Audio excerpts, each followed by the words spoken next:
chers téléspectateurs, bonjour frères et sœurs. Nous commençons aujourd'hui une nouvelle émission, mais nous continuons avec l'ancien l'enseignement que j'ai donné dernièrement et que j'ai même commencé à donner avant. Nous allons toujours vous le dire. Lorsque vous me voyez ici, c'est pour votre édification. C'est pour que vous grandissiez spirituellement.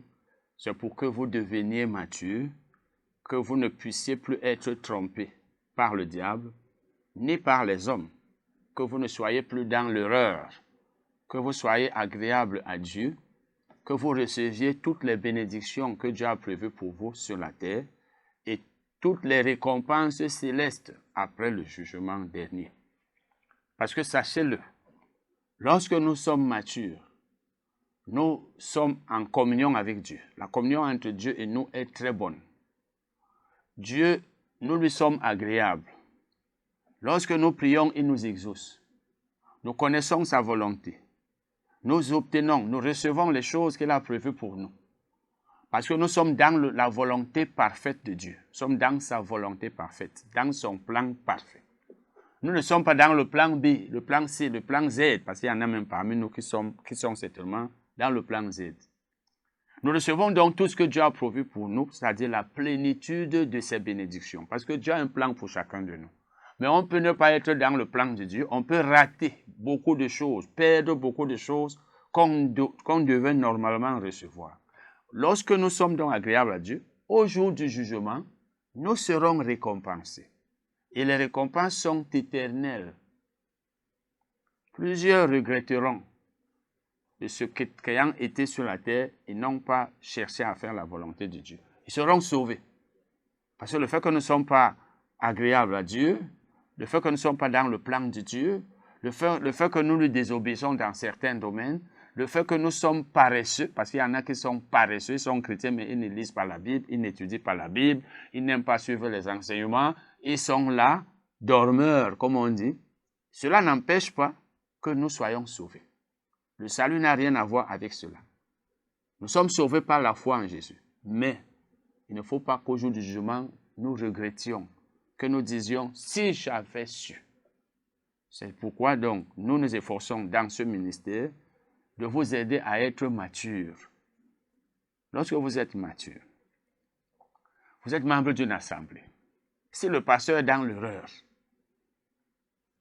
parce qu'il enseigne une fausse doctrine, ne le sachant pas, vous saurez qu'il est en train d'enseigner une fausse doctrine. Vous saurez, parce que vous avez un niveau élevé. Un niveau élevé, tel que même le pasteur ne connaît pas plus que vous. Mais nous ne sommes pas là pour faire la concurrence. Vous n'êtes pas là pour dire, je connais plus que le pasteur. Mais lorsqu'il enseigne, ou lorsqu'il prêche, ou même lorsqu'une personne quelconque, un ministre, un homme qui est dans le ministère, et qui prêche, qui enseigne, lorsqu'elle prêche, cette personne, ou lorsqu'elle enseigne, quand elle est dans l'erreur, vous savez. Parce que vous êtes mature, vous connaissez certaines choses. Au moins dans certains domaines. Et quand vous connaissez dans beaucoup de domaines, vous devenez une personne qui est, pourrait-on dire, connaisseur en tout. Personne ne connaît tout.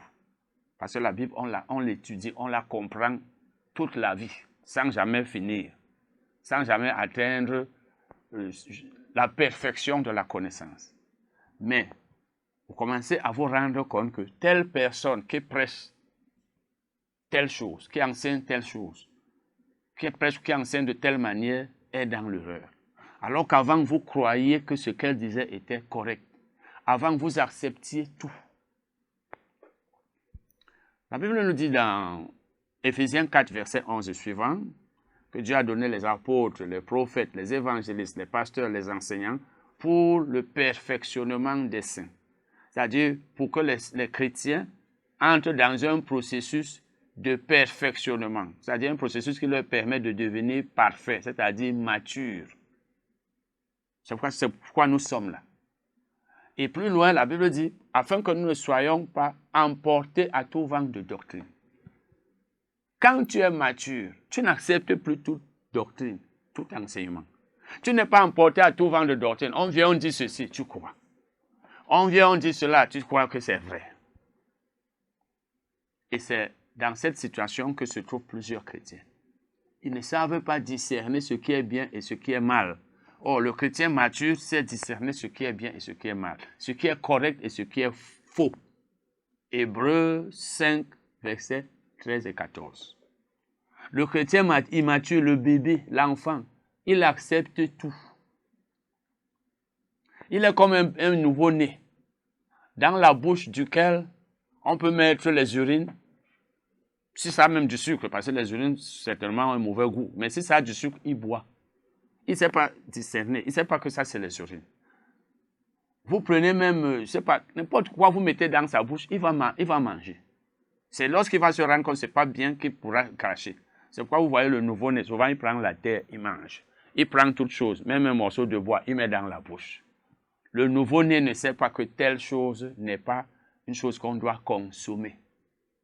Ainsi sont les chrétiens immatures, les chrétiens ignorants, les chrétiens qui ne grandissent pas, soit parce qu'ils ne sont pas bien enseignés, soit parce qu'ils ne veulent pas eux-mêmes se faire enseigner, soit parce qu'ils n'étudient pas eux-mêmes la Bible, parce qu'on peut ne pas être bien enseigné. Dans son assemblée, c'est vrai qu'une telle assemblée, on doit la quitter. Mais on étudie aussi soi-même. Je vous ai souvent parlé de mes livres. Il y a des chrétiens qui ne lisent pas les livres. Pourtant, dans ces livres, ils vont apprendre beaucoup de choses. Je ne parle pas seulement des miens, des livres en général. Il y a des gens qui enseignent bien dans les livres. Tu m'écoutes en ce moment. As-tu jamais acheté un livre? Il y a des gens, lorsque vous achetez l'un de leurs livres, vous aurez le désir d'acheter tous les livres qu'ils ont écrits. Parce qu'ils ne disent pas n'importe quoi. Tu n'étudies pas la Bible. Dans ton assemblée, même, tu es souvent très rare. Peut-être tu n'y vas jamais, ou tu vas seulement les dimanches. Tu ne suis pas les enseignements.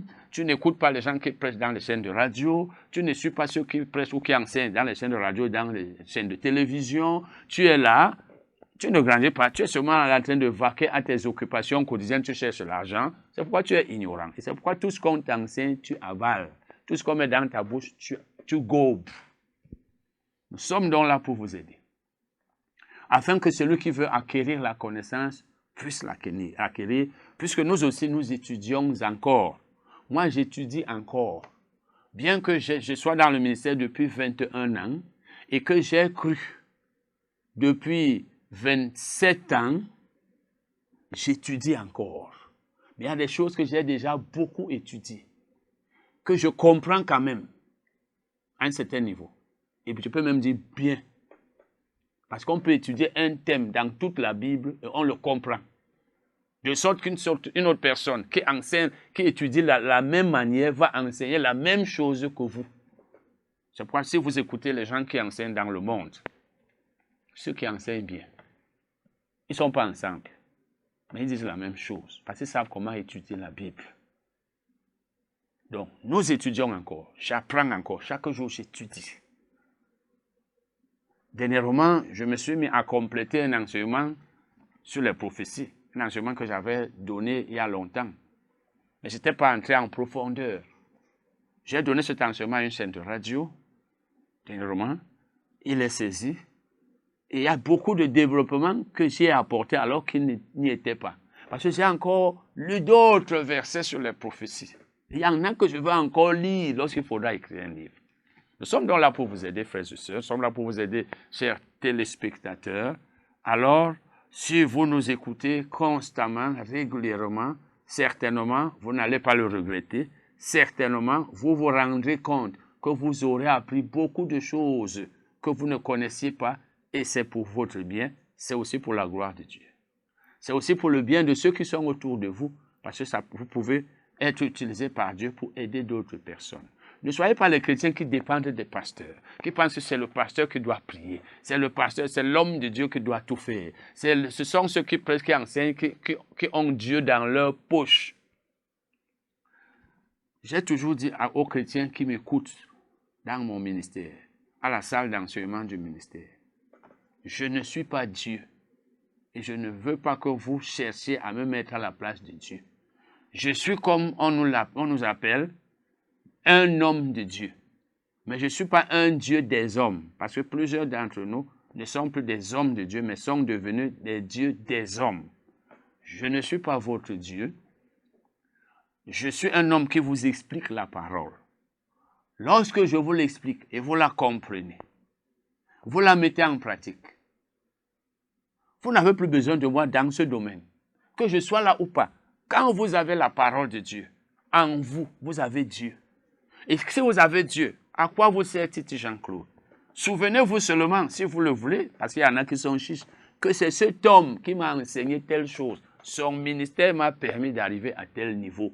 Alors, je dois le soutenir, même si vous n'êtes plus dans mon ministère, si vous y étiez, ou si vous y veniez, même si nous ne sommes pas en contact. Et si vous y êtes encore, vous continuez de suivre les autres enseignements, mais là où vous avez de la connaissance, parce que vous l'avez acquise par les enseignements que je vous ai donnés, vous n'avez plus besoin de m'appeler pasteur, je ne suis pas pasteur, frère Titi, enseignant, vraiment je veux que tu pries pour moi. Je t'ai enseigné comment prier, tu dois savoir prier toi-même. Tu n'as plus besoin de moi dans ce domaine. Je t'ai enseigné sur l'autorité du croyant sur le diable. Tu dois utiliser cette autorité quand tu as des problèmes avec le diable. Tu n'as pas besoin de m'appeler. Tu as la même autorité sur le diable que moi, que tous les apôtres qu'il y a sur la terre, que tous les prophètes, les enseignants, les évangélistes, les pasteurs. Tu as la même autorité. Quand tu as la parole de Dieu, tu as Dieu. Et Dieu étant avec toi, même si tout le monde entier n'est pas avec toi ou est contre toi, tu es vainqueur. Donc, une fois que tu as la parole de Dieu, tu ne peux plus être dépendant des hommes. Pasteur, vraiment, je veux te rencontrer, j'ai un problème. Pasteur, je veux que tu pries pour moi.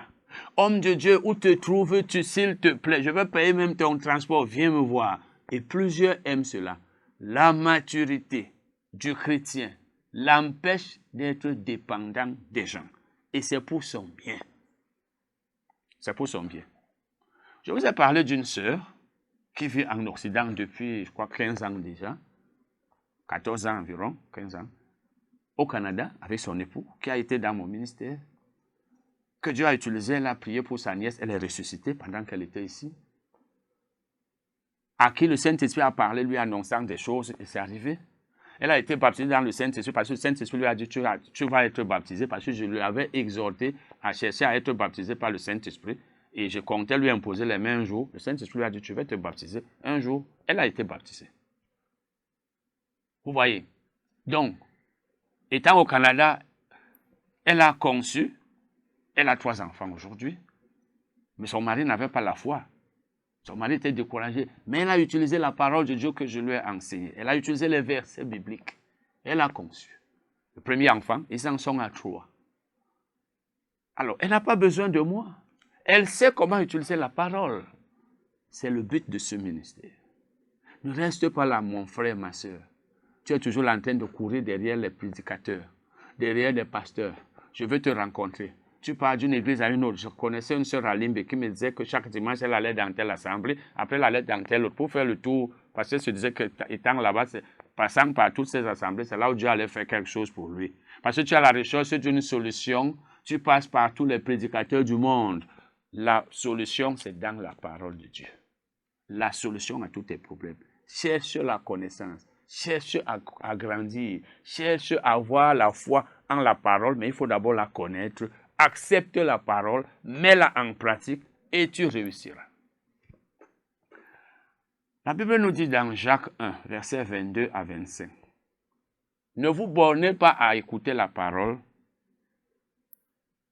en vous trompant. Pas de faux raisonnements, mais mettez-la en pratique. Celui qui ne met pas la parole en pratique, c'est un auditeur oublieux. Sa vie ne change pas. Je suis en train d'expliquer le passage. Sa vie reste la même. Parce qu'il oublie ses problèmes, il oublie les défauts qu'il a, alors que la parole lui expose ses problèmes. Il doit changer. Mais comme il oublie ce que la parole dit, sa vie ne change pas. Parce qu'il faut connaître la parole, la garder. Par exemple, si je t'enseigne que telle chose est un péché, et tu sais que tu fais cette chose-là, il ne faut pas que tu oublies cet enseignement. Cet enseignement va te pousser à te repentir, à abandonner ce péché. à confesser le péché. 1 Jean 1, verset 9. Et maintenant, Dieu t'ayant pardonné, si c'est ce péché qui te bloquait dans tel domaine, parce que la Bible nous dit aussi que un peu de levain fait lever la pâte, toute la pâte. Donc, ce que tu considères comme petit péché, ou même ce que tu ne considères pas comme péché alors que ça en est un, ça peut te bloquer dans ta vie chrétienne. Maintenant, lorsque tu as l'enseignement qui te montre que tu vis dans un péché, tu le confesses, tu l'abandonnes, ta vie va changer parce que la parole de Dieu est comme un miroir qui te permet de voir qu'est-ce qui n'est pas correct, qu'est-ce qui n'est pas bien fait, bien placé sur ton corps. Mais si tu oublies la parole, enfin ça c'est ce que je viens de dire, si tu n'oublies donc pas la parole, tu la mets en pratique, tu réussis dans tout ce que tu fais. Verset 25. Tout ce que tu fais dans la vie chrétienne, tu réussis dans cela. Tu réussis. Tu réussis dans tout ce que tu fais. Tu lis même le psaume 1, verset 1 à 3. Tu vas voir, heureux l'homme qui ne marche pas selon le conseil des méchants, etc., etc., mais qui médite la parole de Dieu jour et nuit. Tout ce qu'il fait, il est comme un arbre planté près d'un courant d'eau qui donne son feuillage en sa saison et dont le feuillage, qui donne son fruit en sa saison et dont le feuillage ne se flétrit point. Tout ce qu'il fait lui réussit. Parce qu'il médite la parole jour et nuit. Il ne marche pas selon le conseil des méchants. On peut réussir dans tout ce qu'on fait. Josué 1, verset 8. Médite la parole. Que ce livre de la loi, cette parole ne s'éloigne pas de ta bouche. Médite le jour et nuit. Et tu agis fidèlement selon ce qui est écrit là. Donc tu mets la parole en pratique. Et tu vas réussir dans toutes tes entreprises. Tu vas prospérer. Dans toutes tes entreprises, tu vas réussir. Donc, c'est pour vous dire, frères et sœurs, que cherchez à devenir mature. Ne soyez pas ces chrétiens qui ne veulent rien faire, qui comptent sur nous. Comptez sur nous pour ce qui concerne l'enseignement et la prédication. Que nous vous enseignions bien, que nous vous prêchions bien la parole, mais étudiez aussi vous-même. Mais ne soyez pas des chrétiens qui sont toujours là. Ah, le pasteur, est-ce qu'il est là à la maison? Pasteur, je veux venir te voir. Pasteur, fais ceci pour moi. Homme de Dieu, j'ai des problèmes. Quand est-ce que tu vas grandir toi aussi pour aider les autres? 2 ans dans la foi, 3 ans, 4 ans, 5 ans, 10 ans. Tu es toujours en train de courir derrière les gens. Et je dis à ceux qui prêchent, à ceux qui enseignent, si vous n'êtes pas de ceux qui aident les chrétiens à grandir, à devenir mature, à être dépendant de Dieu et à cesser d'être dépendant de vous, vous rendrez compte à Dieu. Si vous n'avez pas la connaissance, étudiez. Il y a des gens qui enseignent bien. Cessez à acquérir la connaissance et aider les chrétiens à grandir plutôt que de les assujettir, d'être comme des dieux pour eux, comme des personnes indispensables, incontournables et devenir en fin de compte comme Dieu le Père. Vous rendrez compte à Dieu. Et si vous êtes de ceux qui le font, vous avez le temps de vous repentir, de confesser ce péché qui consiste à empêcher les chrétiens de grandir, d'être dépendants de Dieu. Et ce sera bien pour vous aussi. Amen. Nous continuons donc avec notre enseignement sur les prophéties. Les prophéties. C'est ce que nous étions en train d'enseigner. C'est de ça que je parlais dernièrement. Dernièrement, j'étais en train de parler, ou je vais même encore intituler ça, l'influence de la musique dans la manifestation des dons du Saint-Esprit, ou disons, dans la manifestation, l'influence du Saint-Esprit, l'influence de la musique sur les prophéties. Intitulons ça comme ça. L'influence de la musique sur les prophéties. D'une manière générale, la musique, tout comme la louange, l'adoration, tout ça, influence la manifestation du Saint-Esprit et par conséquent, la manifestation des différents dons du Saint-Esprit. Le Saint-Esprit peut facilement se manifester lorsqu'il y a une certaine musique et lorsqu'il y a une certaine adoration. Lorsque nous savons bien adorer Dieu, le Saint-Esprit se manifeste. Et si nous ne le faisons pas, eh bien, nous n'adorons pas Dieu comme cela se doit, il ne va pas se manifester. Et s'il ne se manifeste pas, il n'y aura pas les dons du Saint-Esprit. Ils ne vont pas se manifester. Et parmi ces dons, il y a la prophétie. Si donc, les prophéties sont rares aujourd'hui dans nos assemblées, dans certaines, ou bien même absentes, et là je parle des vraies prophéties. Si elles sont absentes ou rares, c'est à cause de l'atmosphère qui n'est pas favorable à la manifestation du Saint-Esprit. Et lorsque le Saint-Esprit ne se manifeste pas, Dieu ne fait pas beaucoup de choses qu'il voulait faire ou qu'il veut faire. La manifestation du Saint-Esprit permet la manifestation de ces différents dons que sont la parole de connaissance, la parole de sagesse, le discernement des esprits, la foi, là c'est le don de foi, les dons des miracles, les dons de guérison, la diversité des langues, l'interprétation des langues, la prophétie. Voilà les 9 dons du Saint-Esprit. S'il n'y a pas de parole de connaissance au milieu de nous, où il y en a rarement, mais c'est encore mieux. Il vaut mieux encore qu'il y en ait rarement. Mais quand il n'y en a jamais, c'est un problème. S'il n'y a pas de manifestation du Saint-Esprit, parole de connaissance, parole de sagesse, prophétie, et nous sommes là ensemble, on se contente de la parole écrite. Dieu ne parle pas à son peuple. Il y a problème. Il y a problème. On ne manipule pas le Saint-Esprit pour qu'il parle. On ne manipule pas Dieu pour qu'il y ait prophétie. Mais on crée une atmosphère qui permet au Saint-Esprit de se manifester. Et lorsqu'il se manifeste, c'est pour notre bien. Le Saint-Esprit parle au peuple de Dieu et ça l'aide. Dieu a cessé de parler dans beaucoup de nos assemblées. J'apprends même que dans certaines assemblées, il est interdit aux chrétiens de prophétiser. On dit ce n'est que le pasteur. Je ne sais pas si nous savons même ce que c'est qu'une prophétie. Pour qu'on dise, parce que lorsqu'on dit que seul le pasteur doit prophétiser, lorsqu'on dit certaines personnes ne doivent pas prophétiser, ça veut dire on est en train de dire Dieu. Tu es obligé de parler par telle personne. Si tu veux parler à l'église, passe par le pasteur. Nous t'intimons l'ordre de passer par le pasteur. Ne parle pas par un autre chrétien ici dans ce ministère. Nous t'interdisons de parler par une autre personne, Dieu. C'est nous qui commandons ici. C'est ce que ça veut dire. Parce que la prophétie est une parole venant de Dieu. On ne peut pas imposer à Dieu ce qu'on veut. On ne peut pas dire à Dieu, passe par l'autre pour parler. On ne peut pas dire, ne passe pas par l'autre. Dieu parle par qui il veut. C'est lui qui choisit. Malheureusement, aujourd'hui, m'apprend-on, dans certaines assemblées, il est interdit de prophétiser à certaines personnes. Ça veut dire qu'on ne sait même pas ce que c'est qu'une prophétie. Et je ne parle pas non plus de fausses prophéties, parce que souvent aussi, on peut décider de prophétiser, entre guillemets, mais là, ce n'est pas la prophétie. Je suis donc en train de dire que l'atmosphère que nous créons dans nos ministères, dans nos assemblées, lorsque nous sommes ensemble, peut pousser le Saint-Esprit à se manifester. Comme cette atmosphère peut aussi l'empêcher de se manifester. Dieu ne va pas venir nous forcer à le laisser parler. Le Saint-Esprit est un gentleman. Il n'impose pas sa volonté comme le diable. Le diable, lui, veut que tu fasses ce qu'il veut.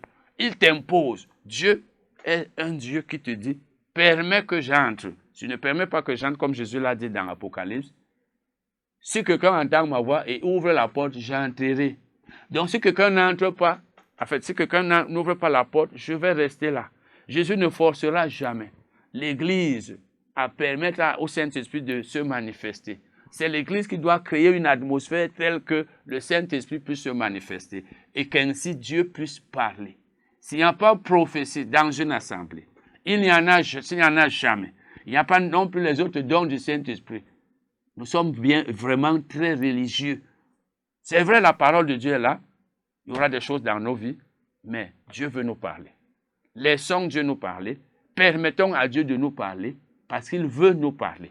Il a prévu qu'il doit avoir les prophéties. S'il n'y en a pas, ça veut dire que c'est nous qui empêchons qu'il y ait les prophéties dans nos ministères. Alors, Nous allons devoir nous arrêter là aujourd'hui. Vous connaissez mes numéros de téléphone, 694 85 79 64, 694 85 79 64. Je vous le communique beaucoup plus pour le soutien financier, si vous voulez bien soutenir ce ministère. 677 40 45 93, 677 40 45 93. Le nom c'est Titi Jean-Claude. Prochainement. Amen.